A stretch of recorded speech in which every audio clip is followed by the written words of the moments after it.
This podcast is part 2 in a 2-part series on battery technology and impact on national security. Maybe to pick up on the electric vehicle part of this, because I think a lot of people are, there was an article in the Washington Post this weekend about the impact of, charging batteries for your car on the grid overall.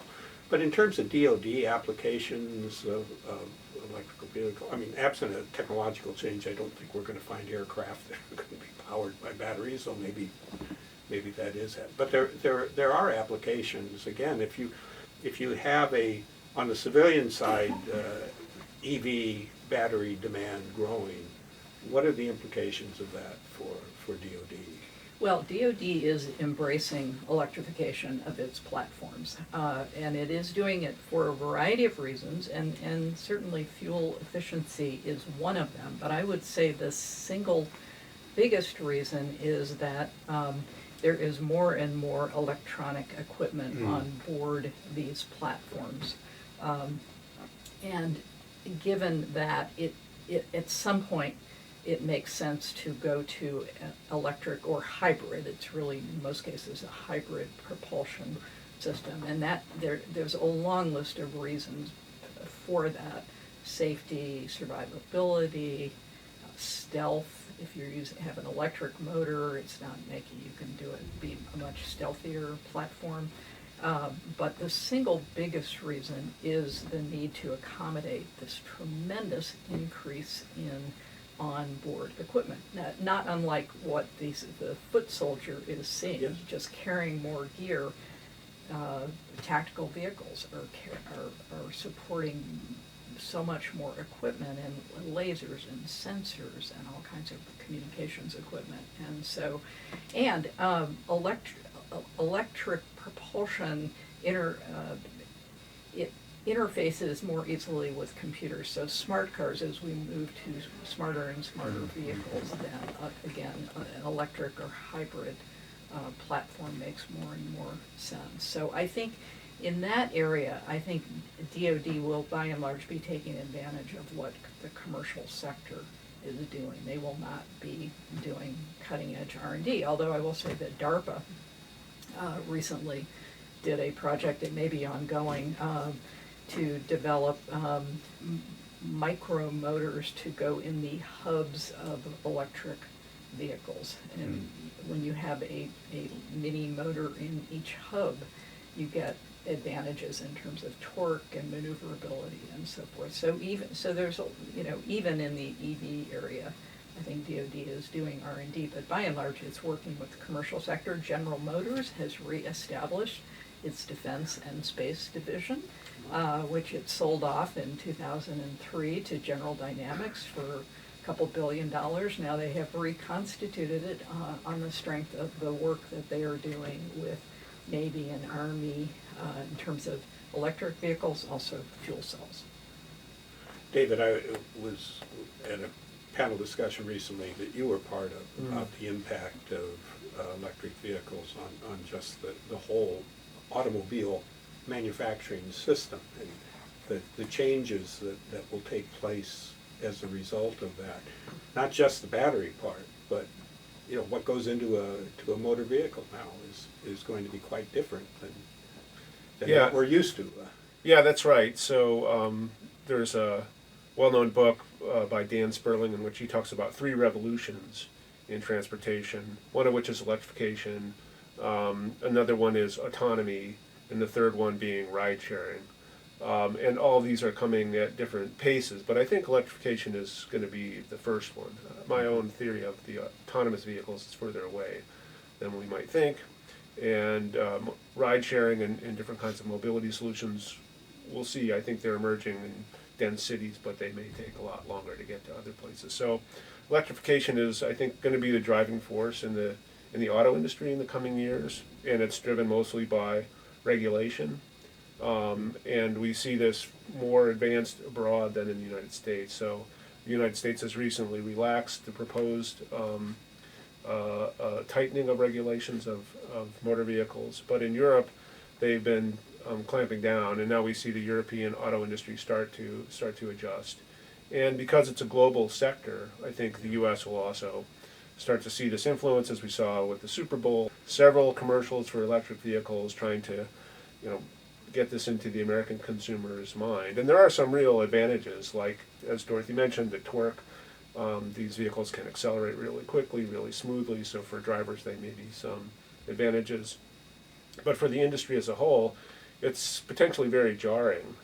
It's a whole different set of components, which means a different set of suppliers, a different set of skills, and it's going to impact communities in important ways. So communities that have engine manufacturing, or they're manufacturing components that go into internal combustion vehicles. And we can start to see this already in Germany. So Germany, of course, the motherland of the diesel engine, and that was the core competency of, and Japan as well, but these engines were core competencies of those companies. So they're faced with a really challenging set of tasks, retooling their expertise, developing new supply chains, and being able to support, at the moment, both the platforms, right? They're not going to stop selling internal combustion engine vehicles, but they also have to develop electric vehicles. And so that cost, from a capital expenditure point of view, very, very challenging. It seems like the idea of hybrid systems are going to be, at least in the medium term, however you define it, a reality. And accommodating those is going to be a challenge. I want to just pick up on David, the Sperling's second revolution, autonomy, because obviously that's just huge in the military. In many ways, that came before electrification, maybe not. Particularly unmanned aerial vehicles. Those have been the first to develop, The large UAVs, if you think about the Predator drone, they're typically powered by traditional engines, use fuel, but the smaller ones will be electrically powered. Some combination of solar, fuel cells, energy storage, and more, DoD had operated in sort of an uncontested environment for about 15 years with its UAVs. Now that environment is becoming more contested, and as it does, they are pushing more of those capabilities down to smaller and smaller UAVs, and so it becomes incredibly important for those who have long duration, and so this is, again, where batteries and storage become extremely important. The services, Navy and Air Force, are doing a lot of work on long duration power solutions, including batteries, storage, fuel cells, wireless recharging of Could we talk about the supply chain part of this? Because I find this fascinating, that having, in my State Department career, spent a lot of time in developing countries, some of whom were energy and minerals producers. But again, back to the media attention is directed largely at the rare earth, lithium. Just in the last few days, there have been several articles about cobalt and Congo's efforts to totally control that process. There's an economic dimension to this, but there's also a competitive, if you want to call it, national security / foreign policy dimension to it as well. And the country that everyone loves to talk about now is China. And have we overreacted? If we think about China as not just a supplier of technology, but controlling, in some cases, some of these rare earth, if not the deposits, at least the processing of them. Is that what we should be paying attention to when we look at supply chain vulnerabilities, starting with the minerals themselves and resulting in the battery technology? Well, I think you're right. First of all, let me say that lithium, cobalt are not rare earth elements. So that term rare earth elements applies to, I think it's 17 of the most rare elements. And then within those, there's a group called heavy earth elements that I think are most concerned to the military. And So I would put lithium and cobalt in a different category. It's all important, but it's in a different. It's not that they are not considered rare earth elements. And the debate, for whatever reason, began around rare earth elements. I think it may go back to 2010 when China threatened to reduce the supply of rare earth elements to Japan, and we took notice. When I was in, and you were right to say that processing is the issue, not the extraction. I think there's many more places from which it's extracted. It's the processing capability that is heavily concentrated in China. When I was in the Pentagon 10 years ago, we looked at it, not me specifically, a colleague, Eugene Goltz, who's done continued to work in this area, there was a consensus that this was not an issue.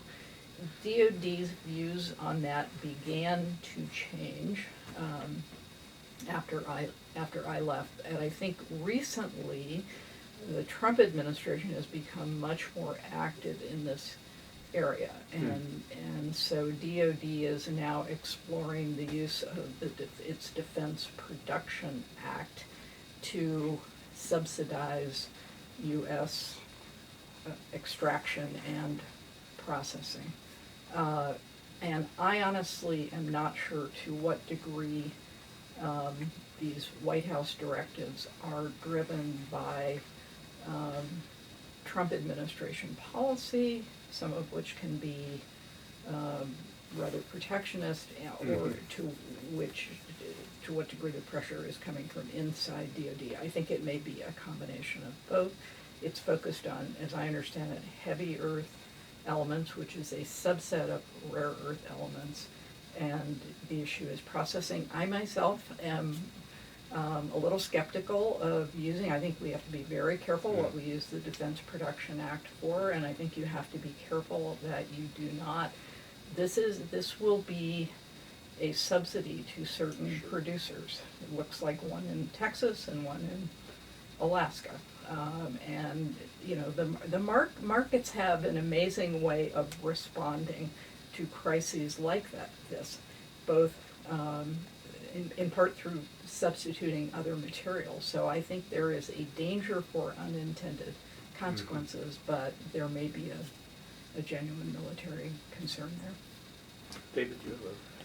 I would just add, Senator Murkowski has Yes. also taken a strong interest in this. She's the chair of the Yes. Senate Energy Committee, not From surprisingly Alaska? from Alaska, Yeah. so it would benefit some economic interests in her state. I just wanted to clarify one technical point. So the rare earth elements are primarily used in electric motors and in turbines, so not directly in the batteries. Yeah. Thanks. And It's then helpful to... And then the keep in batteries mind. rely on a number of other minerals, which Dorothy mentioned: cobalt, graphite, lithium, of course, manganese, nickel. Some of these are big industries already, and the development of the electric vehicle industry is just a small addition to that demand. But some of them, like lithium, we're talking about a very large increase in demand where the electric vehicle industry will be the predominant consumer. Yeah, most of the products like batteries that contain rare earth elements, we buy as products, and so it would be very difficult for China to cut those off, because we buy them as they are embodied in a product that we the buy. product. I think these heavy earth, there are certain magnets that are used in certain weapon systems that contain heavy earth elements, and I think that's the issue, but not so much the batteries. Mm-hmm. And if we go to the question of the fabrication, for instance, of lithium-ion batteries, that is not something that the U.S. Companies have been good at historically. So the electronics, which was the first big market for lithium-ion batteries, that's been in East Asia, particularly in Japan and Korea. And so it's Japanese and Korean companies that have mastered the capability to make batteries. So not the mining, but the actual fabrication of the battery cell, like the base unit of that technology. And that's a very tricky business, as it turns out, to be able to do it well so that the batteries last, so that they don't explode, And we've seen some companies get into trouble with problems in the manufacturing. So that's a technological capability that is difficult to acquire. And one of the questions going forward is this something that is important for U.S. or U.S.-based or U.S. headquartered companies to have? Chinese companies have gotten into this business now to the point where we see Chinese-owned factories starting to be set up in Europe in competition with Japanese and Korean companies. And now Europe has decided that it wants to have European headquartered battery manufacturing. So there's an initiative there. And the U.S. has not yet decided to do that. Whether it will or not, it's hard to say. I would say it's more driven by strategic economic considerations than by military considerations. Certainly in Europe that's the case. This really does raise the question. I mean, whether we're talking about what's the right use of authorities and funds to support what are essentially private U.S. companies in this area, or the technology itself. Well, I mean, if you had to describe what would be a technology smart policy that we ought to be thinking about, either as it relates to manufacturing, or even things like reuse of batteries, is lithium the only answer out there? Is there something else? I mean, it just seems to me there are a lot of questions that we're going to have to deal with fairly soon in a public policy sense.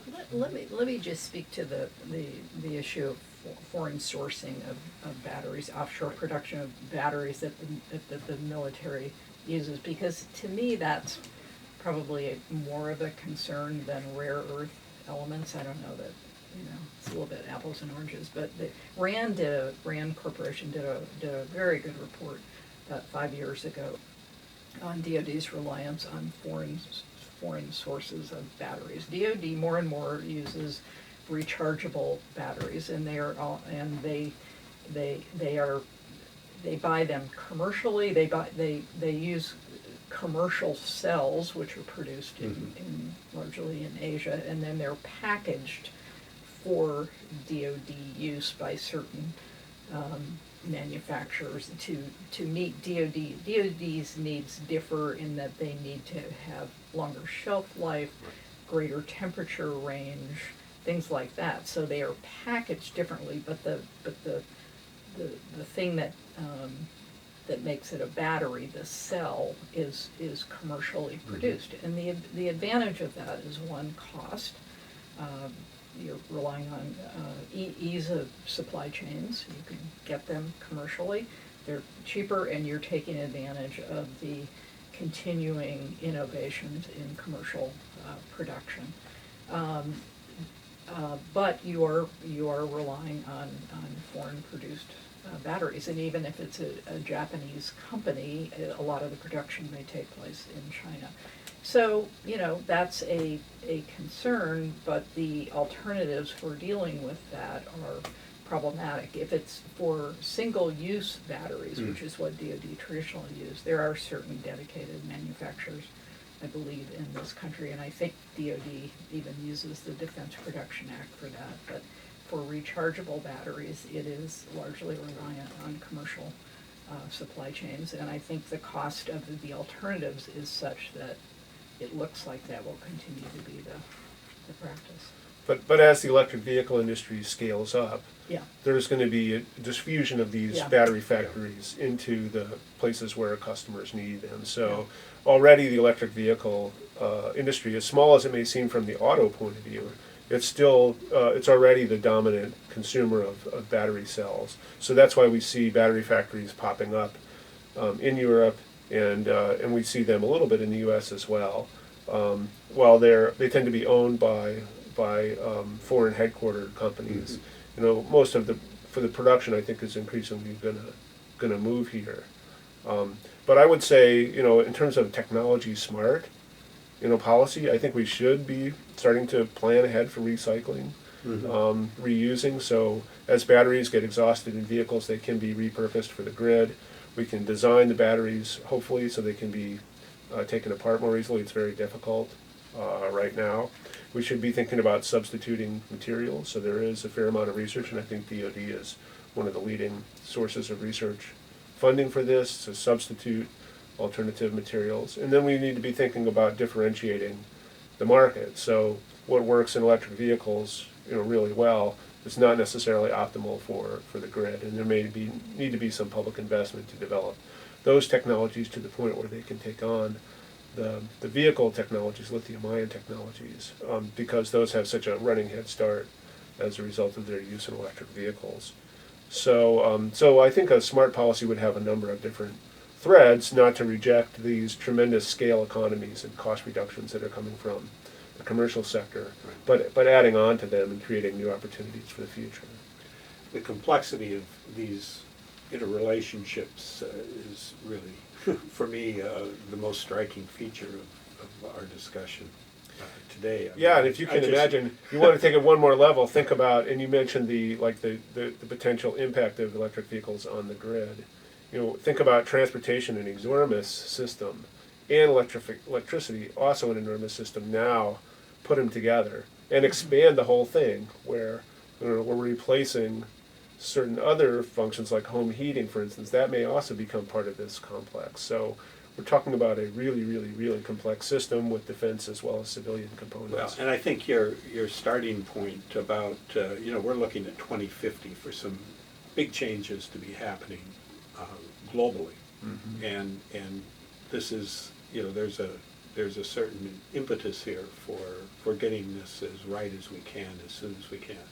I would be remiss if I didn't try to close with a question about what's the role of universities in all of this. I think we here at George Mason pride ourselves on being a research university, but the thing that I find most fascinating is how do you educate students for this environment that is going to look radically different than anything from a public policy point of view or even a technology point of view than we've seen to this point. Well, one exciting thing that is a potential element of what universities do is to use their own campuses as test beds and learning laboratories for students. So we see universities making commitments like companies do to cut their carbon emissions, and that's going to involve some transformation of the physical environment of universities, but also using their resources more creatively, being more efficient, and then trying to find ways. For instance, one of the biggest challenges for most universities is how to offset faculty travel. So we like to go places, we travel across oceans frequently, and that's our biggest probably our biggest carbon footprint. And that's not something that campus can necessarily take care of. So universities can potentially be leaders in that. And the way to train students is to get them involved in this. I mean, to me, that's the most valuable way. It's not going to look the same in 2050 as it looks now, but it's also not going to look like what we think it's going to look like now. It's going to be different. Exactly. We know it's going to be different. So it seems to me the best training for students is some combination of theory but with practice and getting involved. So I'm very excited about the project-based learning and getting students actually involved in the campus conversation and management. Working with facilities staff, that's really good for students. That's right. Right. Yeah, I guess I would give a shout out for any public policy students or aspiring public policy students who might watch this. I was a student in Berkeley's MPP program in the late 70s during an energy crisis, and when I had my 40th reunion a couple of years ago, I was struck by how many of my classmates had pursued careers in energy policy because we were going through school at a time when energy was a crisis. I did not do that. I came to energy late in life. I wish I had followed the path of some of my classmates and gotten into it earlier. It's a fascinating policy area, and so I hope more students will go into public policy, and I hope those who go into public policy will pursue energy policy. Any last words?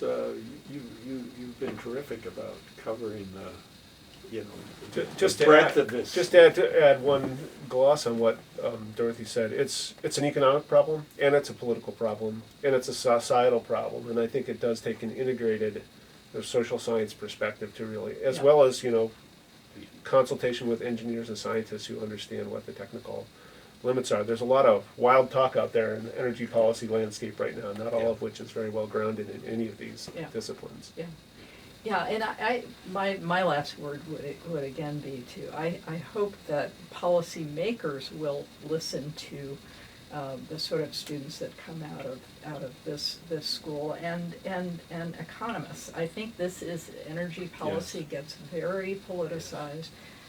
The debate over whether to have a carbon tax is a prime example of that. I mean, that we should not be debating that.